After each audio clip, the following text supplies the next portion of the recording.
Okay, let's go back to the base, see what we did over there. Aside from this PAX train, we connected the rest of the ore patches, iron ore, another copper ore over there.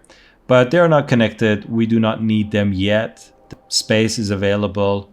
We can just simply copy and paste these and plug them in. And that's it. And finally, what is this? This is the train station that requests crude oil. And as you remember in our last episode, I talked about why I want to put crude oil on the main bus.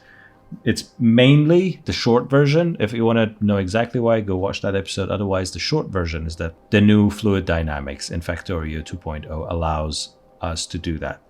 And this is it.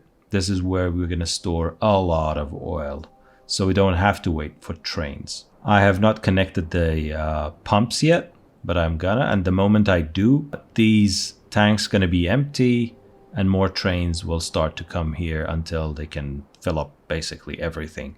And then, yeah, this one also needs to be connected, and it goes right over here to the main bus. Water, we can connect. This is easy. This is free, basically. Let's say petroleum, yeah. Petroleum, light oil, heavy oil, lubricant, and sulfuric acid. These are going to be provided by our refinery, which we're going to make later. But for now, we are going to connect the supplies we already have from our temporary refinery, so we can start to make some blue circuits. Where is it? Yeah, it's right about here. Yes, this is the storage tank area for sulfuric acid. We're going to just connect it to the main bus and not worry about it. So what are the items we're going to build first? Well, all the circuits, and then two of the most important items we need are the low density structure and rocket fuel. Now, why do we need these two? Because we want to start launching rockets. Okay, what is the research? More robot speed modules. This one, the main one, Covarex enrichment process for power, logistics system. Because when we have logistics system, we can immediately start to create our bot-based production hub and take the game to the next level. So these are all dependent on space science, and space science requires blue circuits, low density structures, and rocket fuel. And that's our next immediate goal. Now, in terms of power, the last point I want to cover is power. We are good in terms of how much power we have, but we are not going to be in a good position if we just started creating. As you can see, this dip here, this is just to maintain the factory without production. 31 megawatts goes to laser turrets, another 40 goes to roboports, and it's a lot of power. The whole system is very power hungry. So if we start to build things around here on the main bus, we're going to face issues, and no, the solution is not to kick these back into production. So how do we solve our power problems for now?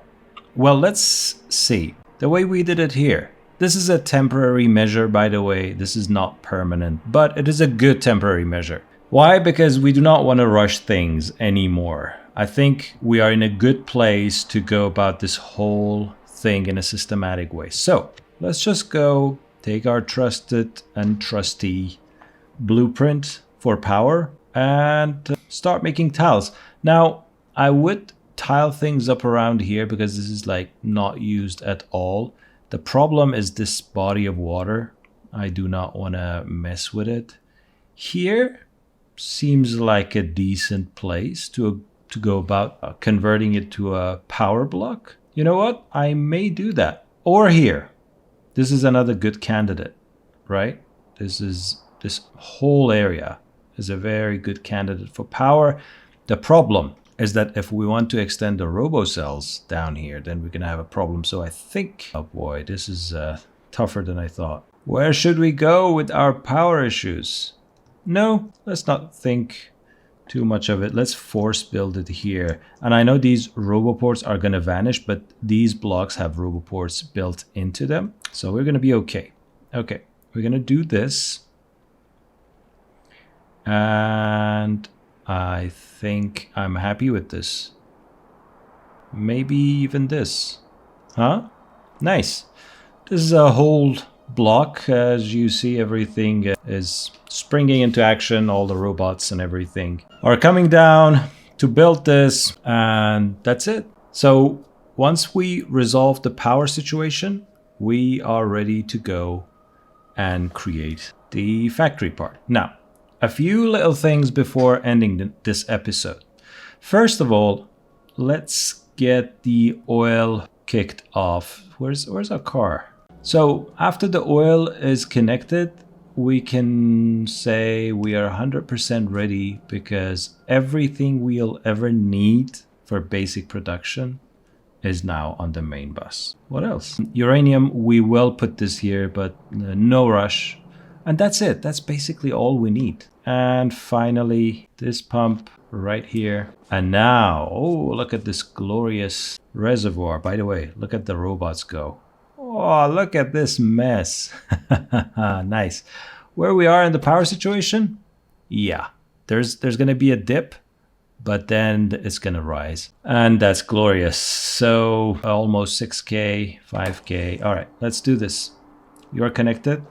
Good. And I intentionally left this disconnected, which is going to be connected now. Okay. That's it. There we go. So this is going to be all pumped here, as you can see.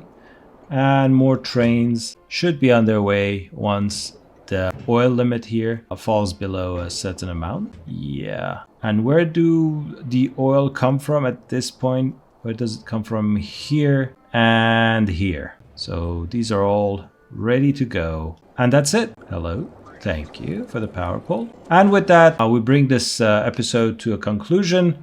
In the next episode, we're going to go and start green circuits on the main bus. If you like this, click the like button, and I'll see you in the next episode. Bye.